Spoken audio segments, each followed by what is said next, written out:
গত কয়েকদিন ধরে সোশ্যাল মিডিয়ায় ভাইরাল হওয়া শফিক ও সোনালীর ব্যক্তিগত জীবন নিয়ে যে ঝড় উঠেছে সোশ্যাল মিডিয়ায়, তার অত্যন্ত মর্মান্তিক পরিণতি দেখা গেল। ক্রমাগত ট্রোলিং এবং মানসিক চাপ সহ্য করতে না পেরে গুরুতর সিদ্ধান্ত নিয়েছে শফিকের প্রেমিক সোনালী। আমার মুখ দেখার মতো কোনো জায়গা নেই। আমি যদি পরবর্তীকালে কোনো সুসাইড অ্যাটেন্ড করি তো তার জন্য পুরোটাই দায়ী হবে রুবেল।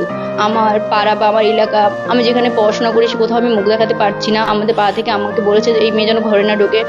জানা যাচ্ছে তিনি নিজের ক্ষতি করার চেষ্টা করেছিলেন। জানাবো বিস্তারিত, তার আগে ভিডিওটিতে একটি লাইক করে চ্যানেলটি সাবস্ক্রাইব এবং ফলো করে পাশে থাকবেন। স্থানীয়দের সূত্রের খবর অনুযায়ী গতকাল রাতে এই ঘটনা ঘটে। প্রতিবেশীরা দ্রুত তাকে উদ্ধার করে হাসপাতালে নিয়ে যায়।